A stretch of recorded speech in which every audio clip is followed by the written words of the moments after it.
welcome to Talent Hub Talk. I am Ben Duncan, and this is a place where prominent and inspirational figures from both the local ANZ and global Salesforce Ohana share their stories.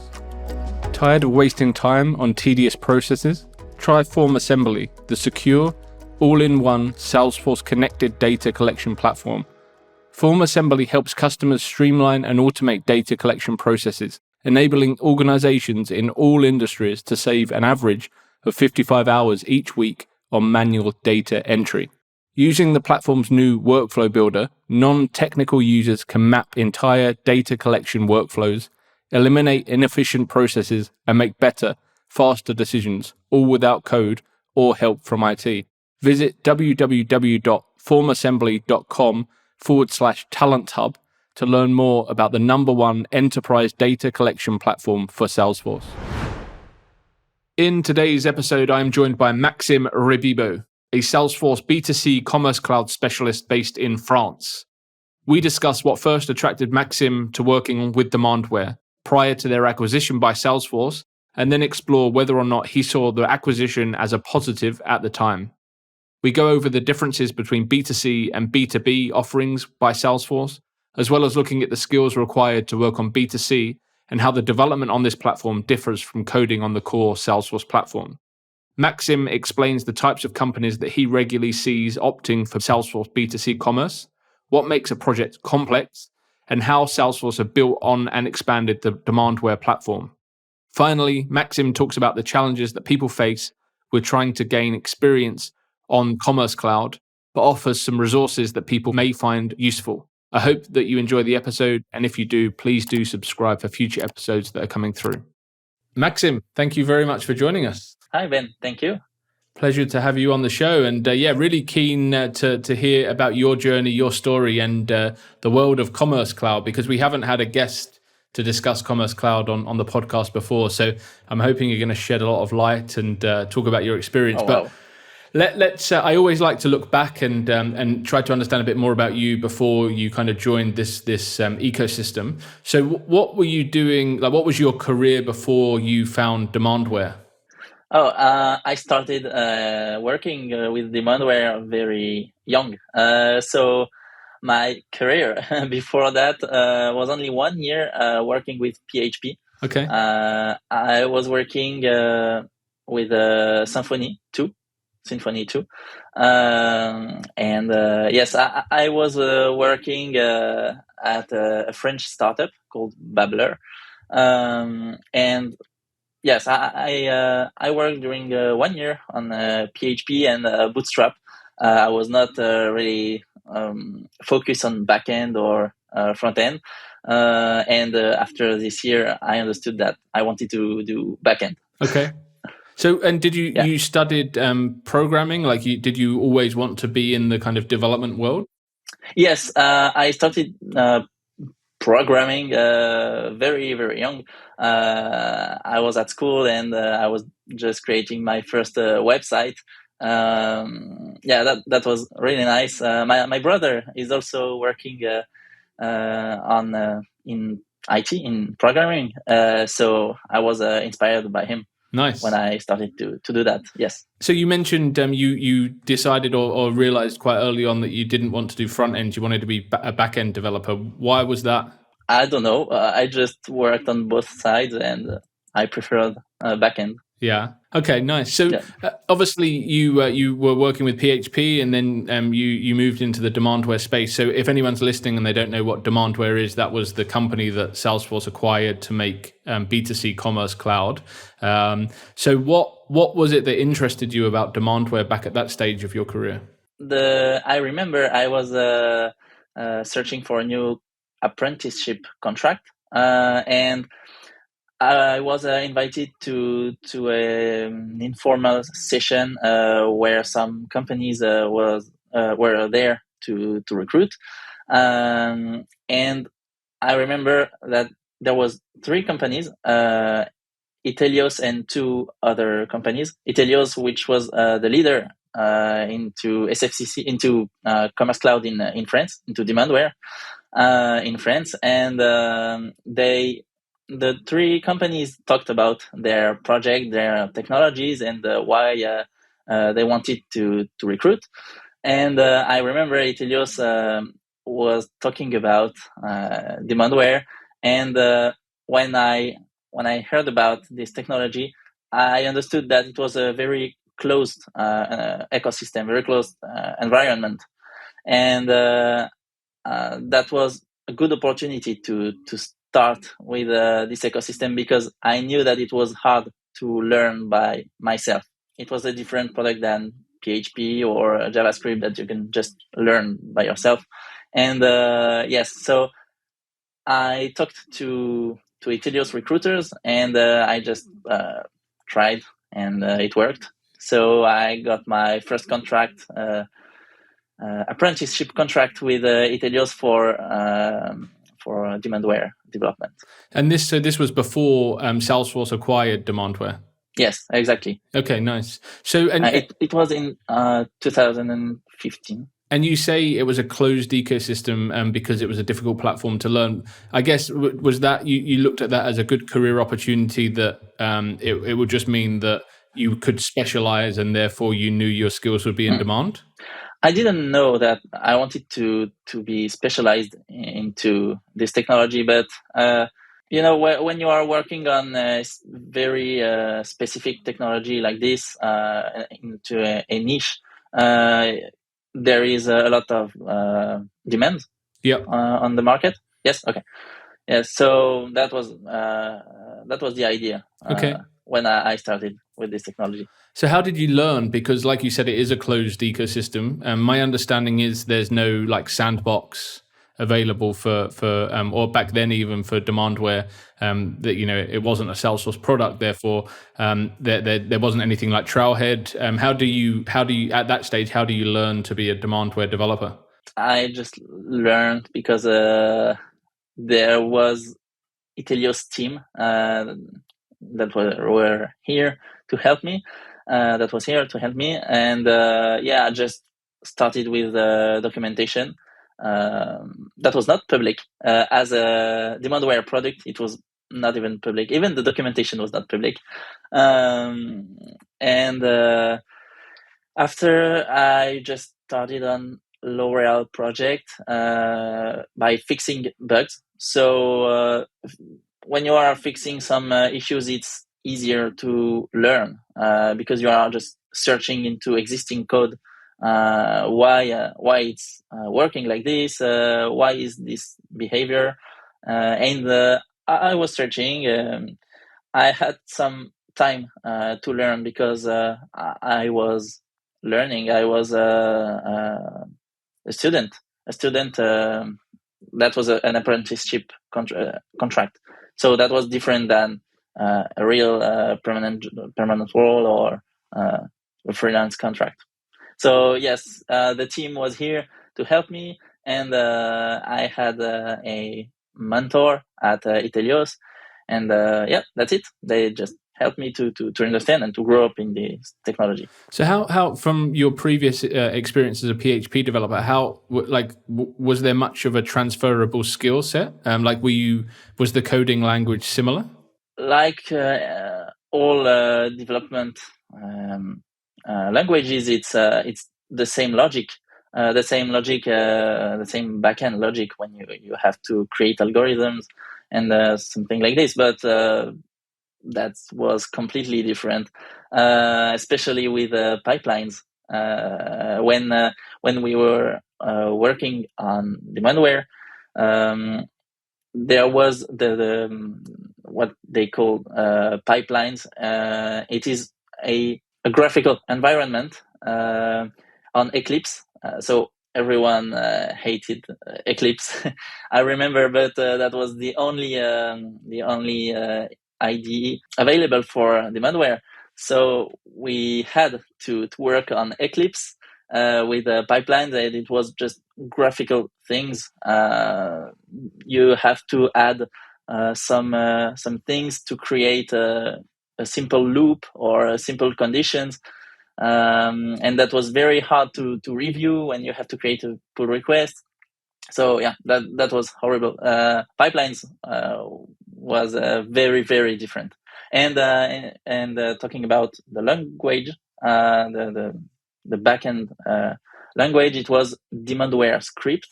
So that was like JavaScript, but specific to Demandware, and it was a little bit different, a little bit more proprietary. Yeah.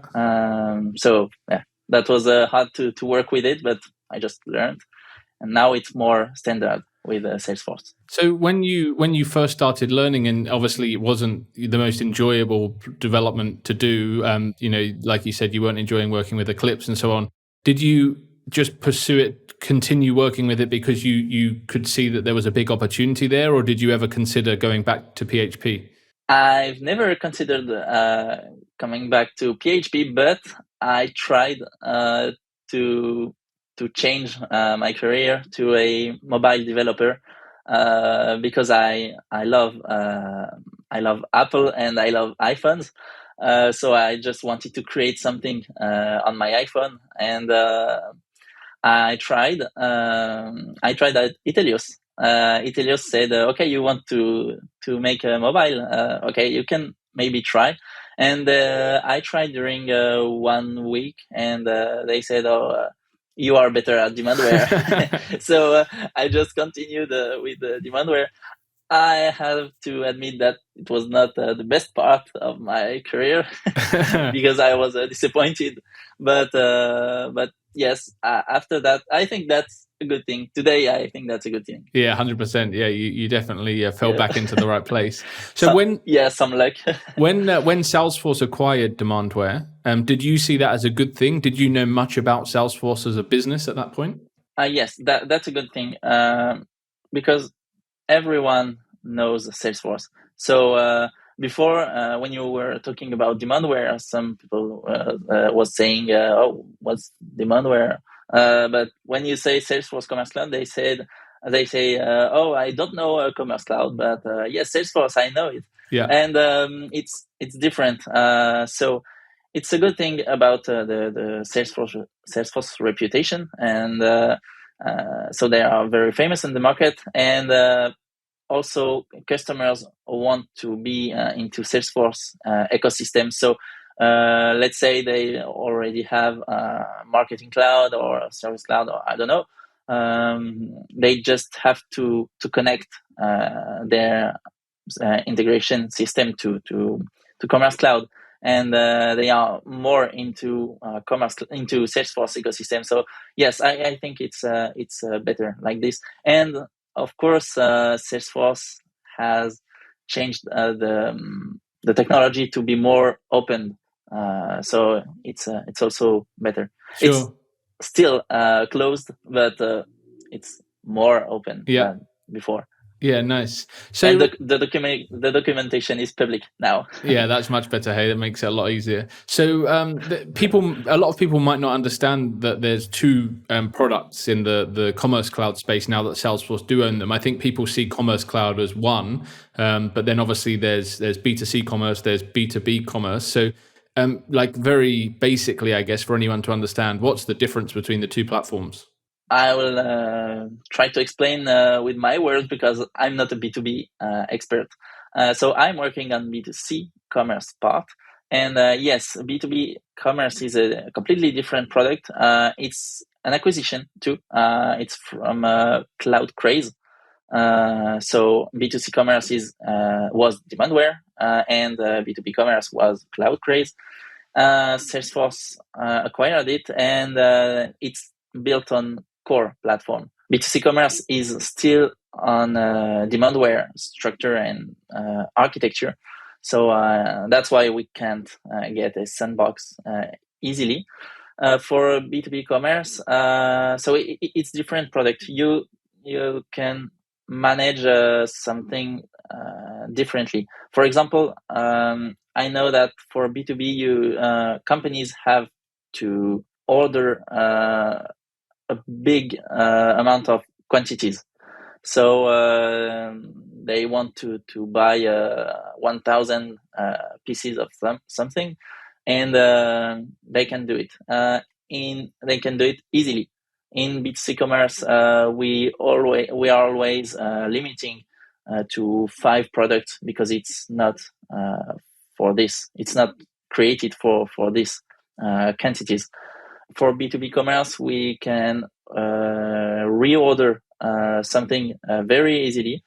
I don't know exactly how it works. I've never put hands on this product, but I just know that some people were talking to me about this product, and they were saying, yes, you can order a lot of quantities, and that's it. So with B2C, can you do like repetitive orders as well at all, or not? It's not. You have to customize the solution to do that, and yes, it's not.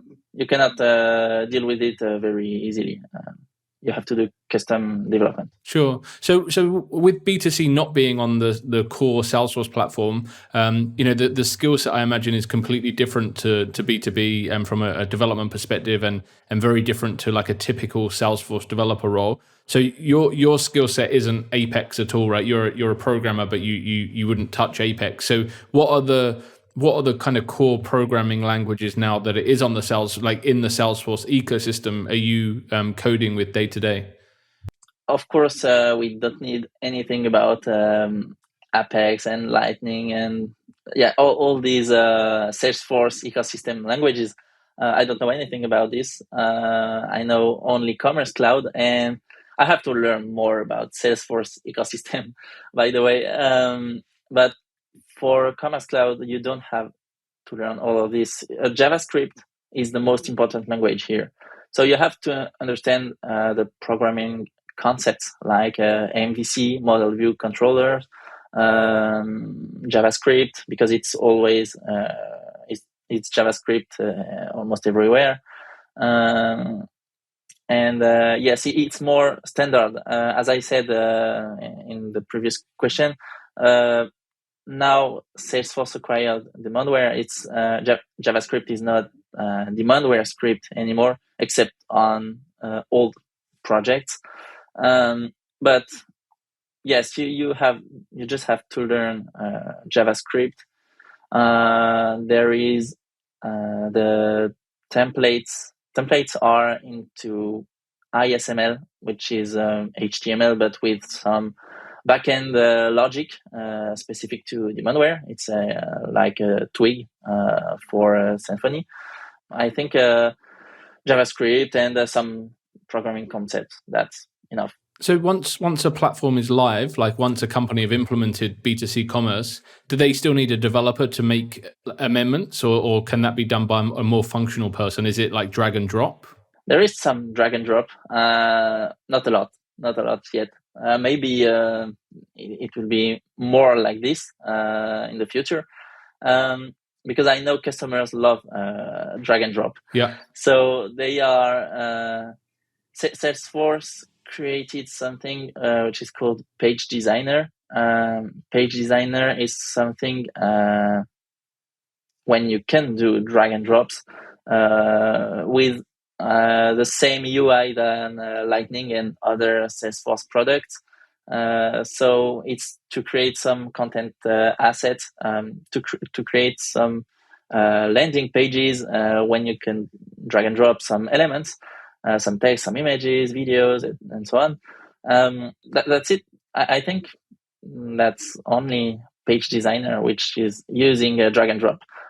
Except Page Designer, you have to create everything on your own into custom development, or something into the business manager, which is the back end, the back office of Commerce Cloud. Okay.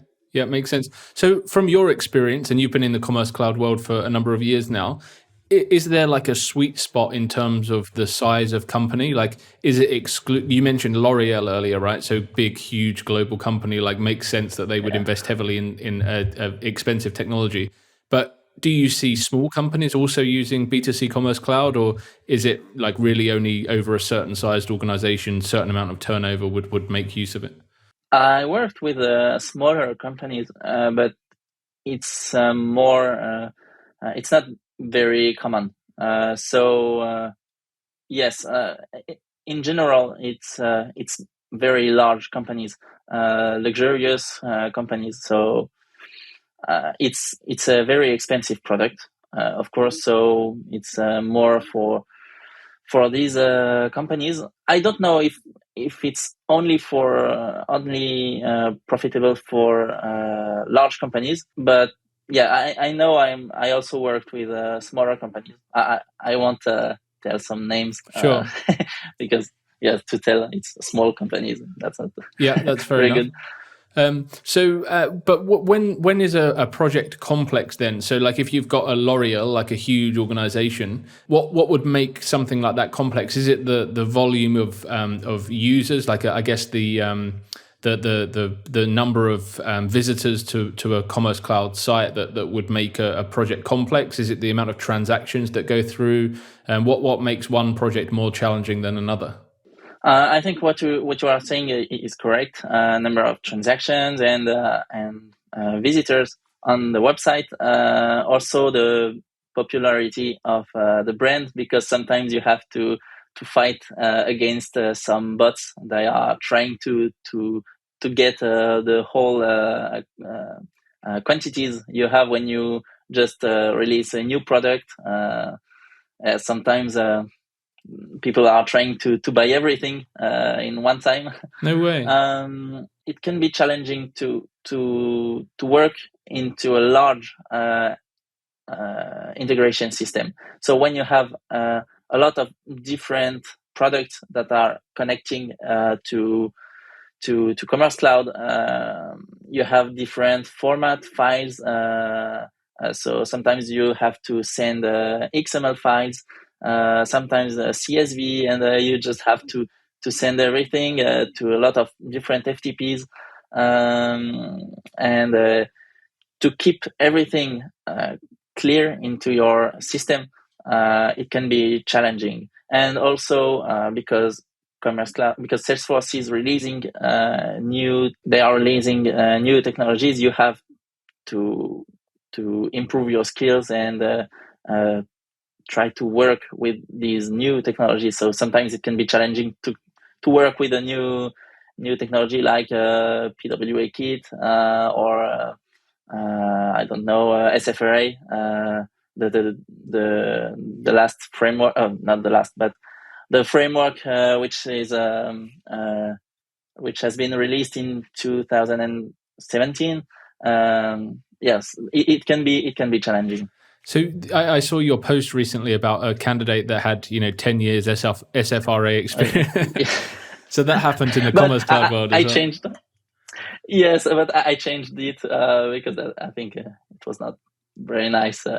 But I think that was funny to see 10 plus years of experience on SFRA, but it has been released 5 years ago. So Yeah, it's funny. It happens all the time. So from obviously you said it was a good thing when Salesforce acquired Demandware, but have they really optimized the platform? Like SFRA, has that been a significant improvement to the way that things were previously done? oh yes, SFRA is completely new to Commerce Cloud space, because before that we were working on Site Genesis, the previous framework, and SFRA was very new about the mobile first. It was coming with Bootstrap, and I know for front end everything was better, except some front end people was complaining about jQuery usage here, but that's another topic. And on the backend side, yeah, it was better for performances, of course, and for mobile too. Oh, and you could also overwrite some files with a better management than Site Genesis, where you were just copying all the files and modifying directly. Mm-hmm. So it was very different and better with SFRA. And now we are still talking about performances with headless and all these new technologies that are coming. Yeah, nice. Yeah. And you mentioned before integrations to other systems. So for anyone that isn't aware of the space that you play in terms of like the process, so I guess the Commerce Cloud is the front end, right? So that's where the order is taken. Yeah. So what other integrations do you typically see? Like what other systems are integrated to? I guess there's a finance system. Yes, finance system, order management system. You have the DAM for images and assets. You have the PIM for your catalog and products, and you have to integrate all of this to connect everything to Commerce Cloud.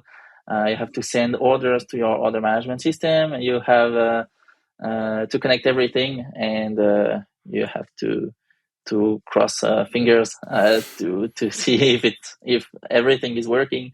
To connect the warehouse also, just to see if everything is correct. Yeah. So yes, And that's the hard part. And payment gateways, I guess. Yes, also of course. Yes, yes. You can connect different payment processors to different countries. Yes, it can be challenging when you don't know exactly how a payment gateway is working. So you are working on a new one, but sometimes it's the same. You can work with IDN, with Cybersource. Yeah. Yeah.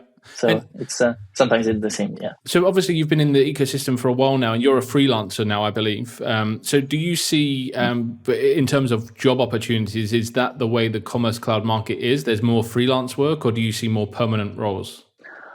In France, there is a lot of permanent roles.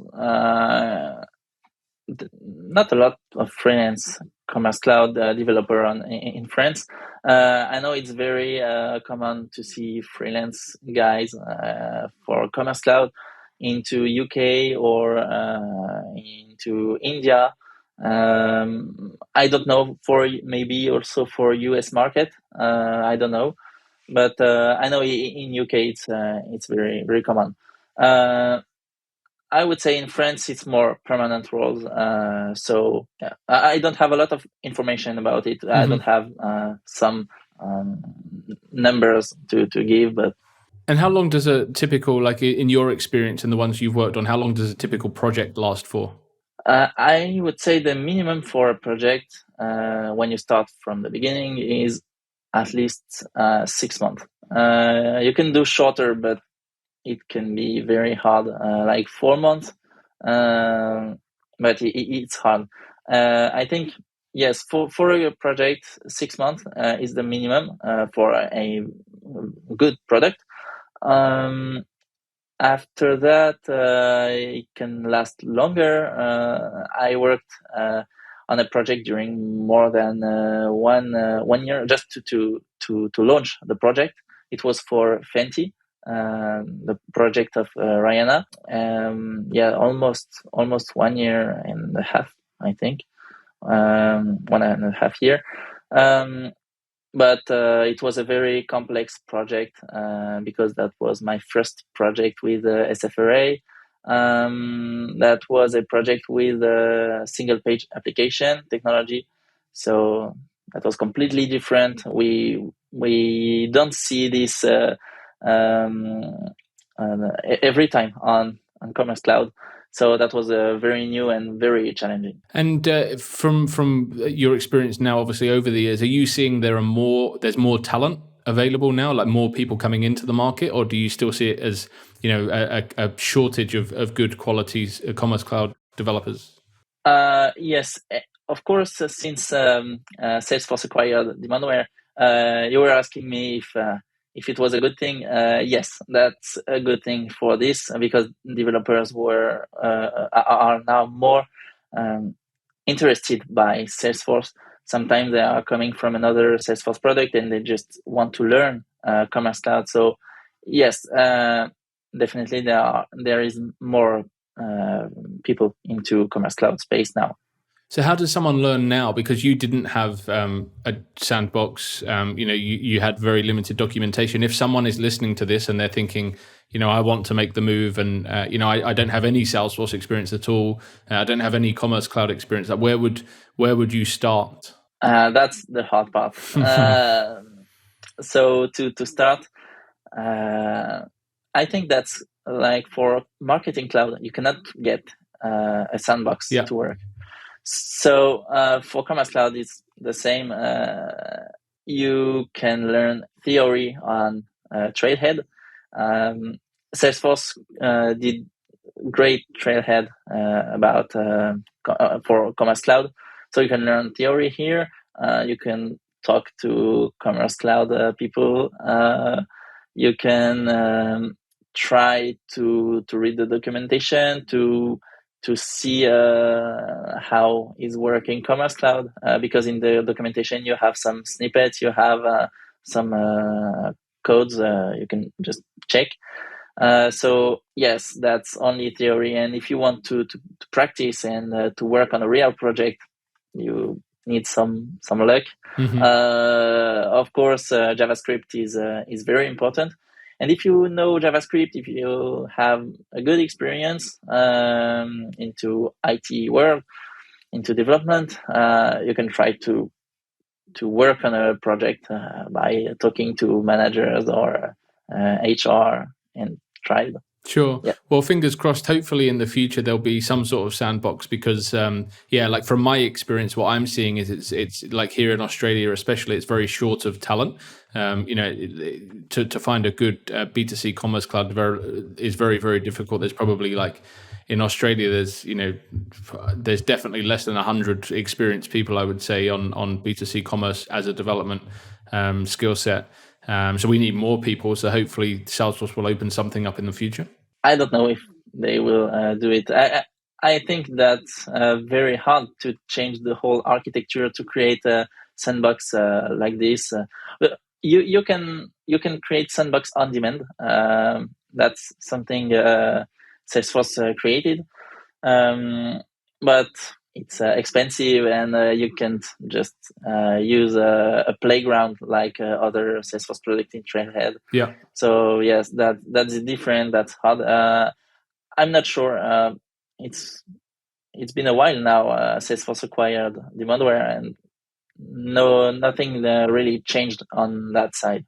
From what you're seeing in the market, are you feeling positive about the continued growth and the continued volume of opportunities that we'll see? Oh yes, of course. More and more customers are using Commerce Cloud. So I think that's that's a good thing for the market, and they need more and more developers. So yes, that's good for the market, and developers are just joining the Commerce Cloud community. We are almost 8,000. 8,000 on the unofficial Slack community for Commerce Cloud.